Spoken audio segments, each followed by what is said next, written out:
Guys, magandang araw.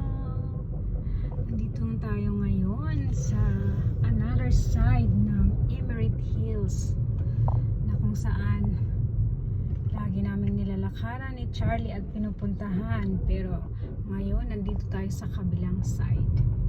Yan, makikita niyo yan guys, nandyan ang may malaking lawa na nagdudugtong sa lahat ng mga suburbs dito sa sa Dubai, na Spring, yung Meadows, yung Emerald Hills, at isa pa yung lake. Yan. So andito tayo sa may kaliwang bahagi ng Emerald Hills at may pupuntahan kaming dalawa ng aking kasamang si Charlie, ang aking forever companion. At ayan, mayroong bridge dyan na nagdudugtong doon sa kabila. Pwede kang tumawid doon at maglakad. Napakaganda po ng lugar na ito guys, dahil keep ang kanilang mga halaman at mga kahoy, dahil medyo yayamanin po ang mga nakatira rito, kaya ganun po siguro talaga. At syempre madami ditong mga malalaking mga parks at malalaking puno ng kahoy at malalawak na mga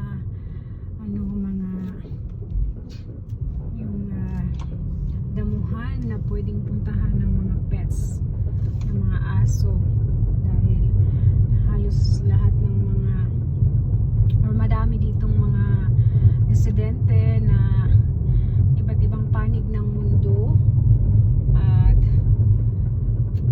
meron silang mga alaga. Ayan, dyan po ang lake. Dito tayo, pinili ko ditong dumaan ngayon para maipakita sa inyo kung gaano yan siya at yung kalawak. Ayan, napakalinis po ng lugar na ito.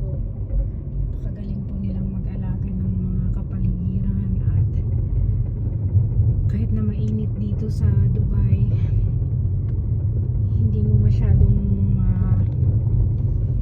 mararamdaman or hindi mo ma-feel ang dahil ang init, dahil masarap maglakad-lakad ng maraming may mga kahoy, malalaki ang bahay na makikita mo, at mga green ang makikita mo. So ma-enjoy ka pa rin kahit papaano. Ayan, diba? Bawat gilid maraming mga puno ng kahoy. Ayan, kaya nakakatuwa po talaga dito. Kaya pinili ko ditong magdaan guys, para ipakita sa inyo ang kabilang side ng Emerald Hills, dahil ang lagi ko lang na ipapakita sa inyo ay yung video ng park na aming laging pinupuntahan ni Charlie. Dyan sa kabilang side, yan na po ang Meadows at Spring po yan dyan. Diba, malapit na tayo dun sa bahay na aking pupuntahan, dahil sa kabilang side tayo dumaan, medyo mahaba-haba ang ating biyahe. Pag doon naman sa kabila, yung lagi kong dinadaanan, shortcut kasi doon. Ayan, diba? Sana ay nagustuhan nyo ang aking video today, at sana ay huwag kayong magsawa na manood sa aking mga videos na susunod pa.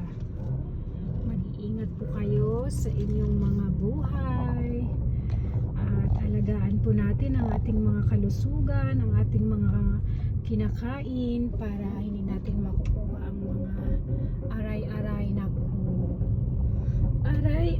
naku, diyan yan nakukuha sa masasarap na mga pagkain. Kaya pinili kong magluto ng walang lasa, para walang aray-aray naku sa bandang huli. Pinapatawa ko lang kayo guys ha. Salamat po. Aray aray-aray na ko, walang aray-aray na ko. Basta alagaan ang ating sarili at iwasan ang mga masasarap na pagkain. Magluto na tayo ng ating sariling pagkain sa bahay. Kita nyo ba yan kung gaano kalawak ang mga kabahayan dyan? Ayan. At mukhang nandito na ako sa aking destinasyon. Si aray-aray na ko ay malapit na. Ayan. Maraming salamat po sa inyong lahat, sa mga nanonood dyan. Thank you po. At paalam po sa inyong lahat. Walang sawang pasasalamat. Paalam po. Bye.